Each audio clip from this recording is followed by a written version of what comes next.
Hello welcome back to my channel. ഇന്ന് ഞാൻ വന്നിട്ടുള്ളത് വളരെ ഈസി ആയിട്ടുള്ള ഒരു പ്രോൺസ് ഫ്രൈൻ്റെ റെസിപ്പി ആയിട്ടാണ്. ചപ്പാത്തിയുടെയും ചോറിൻ്റെ ഒക്കെ കൂടെ കഴിക്കാൻ നല്ല ടേസ്റ്റ് ആയിരിക്കും. അതുപോലെ തന്നെ വളരെ ഈസിയാണ് ഇത് ഉണ്ടാക്കാനായിട്ട്. അപ്പോൾ വീഡിയോയിലോട്ട് പോകുന്നതിന് മുന്നേ ആയിട്ട് നിങ്ങൾ എൻ്റെ ചാനൽ സബ്സ്ക്രൈബ് ചെയ്തിട്ടില്ല എന്നുണ്ടെങ്കിൽ ഒന്ന് സബ്സ്ക്രൈബ് ചെയ്ത് സപ്പോർട്ട് ചെയ്യുക. സബ്സ്ക്രൈബ് ചെയ്യുമ്പോൾ നിങ്ങൾക്ക് 3 ഓപ്ഷൻ വരും. അതിൽ ഓൾ എന്ന് ക്ലിക്ക് ചെയ്താൽ ഞാൻ ഫ്യൂച്ചറിൽ ഇടുന്ന വീഡിയോസിൻ്റെയൊക്കെ നോട്ടിഫിക്കേഷൻ കിട്ടുന്നതായിരിക്കും.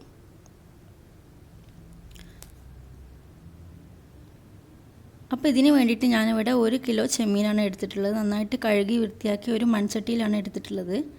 ഇനി അതിലേക്ക് 1.5 ടേബിൾ സ്പൂൺ മുളക് പൊടി ഇട്ട് കൊടുക്കാം. പിന്നെ അതിലേക്ക് ഒരു 1/2 ടേബിൾ സ്പൂൺ കുരുമുളക് പൊടി ഇട്ട് കൊടുക്കാം. 1/2 ടീസ്പൂൺ മഞ്ഞൾപ്പൊടി, 1/2 ടേബിൾ സ്പൂൺ മല്ലിപ്പൊടി, 2 ടേബിൾ സ്പൂൺ ഇഞ്ചി വെളുത്തുള്ളി പേസ്റ്റ്, ആവശ്യത്തിന് ഉപ്പും കൂടി ചേർത്ത് നന്നായിട്ടൊന്ന് മിക്സ് ചെയ്ത് കൊടുക്കാം.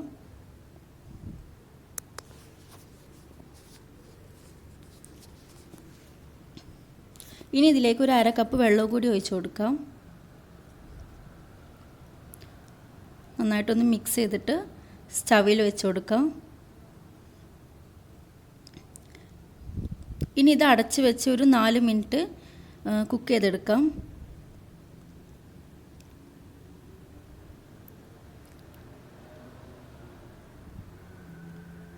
ഇനി ഇതൊന്ന് തുറന്ന് നോക്കാം. അപ്പോൾ അതിൽ നിന്നൊക്കെ നന്നായിട്ട് വെള്ളമുണ്ട്. ഇനി ഈ വെള്ളമൊക്കെ ഒന്ന് നന്നായിട്ട് വറ്റി വരണം.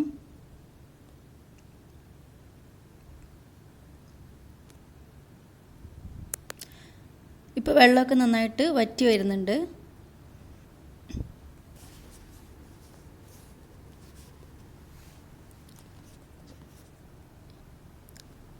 ഇപ്പോൾ ഇത് നന്നായിട്ട് ഡ്രൈ ആയി വന്നിട്ടുണ്ട്. ഇനി നമുക്ക് ഫ്ലെയിം ഓഫ് ചെയ്യാം.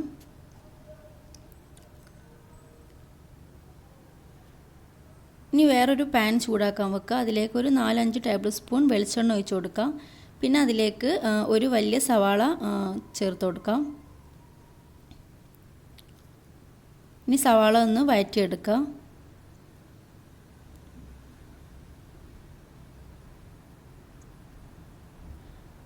ഇപ്പോൾ സവാള വഴറ്റി വന്നിട്ടുണ്ട്. ഇനി അതിലേക്ക് നമ്മൾ നേരത്തെ റെഡിയാക്കി വെച്ചിട്ടുള്ള ചെമ്മീൻ ഇട്ട് കൊടുക്കാം.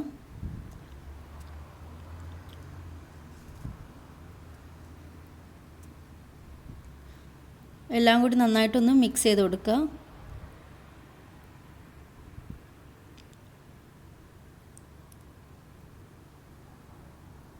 ഉപ്പൊക്കെ ആവശ്യത്തിന് ഇട്ട് കൊടുക്കുക. പിന്നെ അതിലേക്ക് കുറച്ച് കറിവേപ്പില ഇട്ട് കൊടുക്കുക.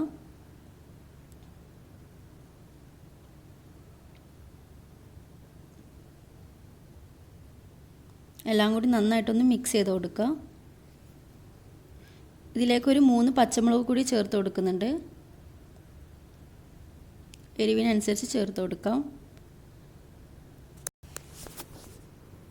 ഇനി ഫ്ലെയിം ഓഫ് ചെയ്യാം. ഇനി നമുക്കിതൊരു സെർവിങ് പ്ലേറ്റിലേക്ക് മാറ്റാം. അപ്പോൾ ഇത്രയേ ഉള്ളൂ. വളരെ ഈസി ആയിട്ടുള്ളൊരു പ്രോൺസ് ഫ്രൈ റെസിപ്പിയാണിത്. അപ്പോൾ എല്ലാവരും ഒന്ന് ട്രൈ ചെയ്ത് നോക്കുക. വീഡിയോ ഇഷ്ടമായാൽ ലൈക്ക് ചെയ്യാനും ഷെയർ ചെയ്യാനും അതുപോലെ തന്നെ സബ്സ്ക്രൈബ് ചെയ്യാനൊന്നും മറക്കരുത്. അടുത്ത നല്ലൊരു റെസിപ്പി ആയിട്ട് വീണ്ടും കാണാം. താങ്ക്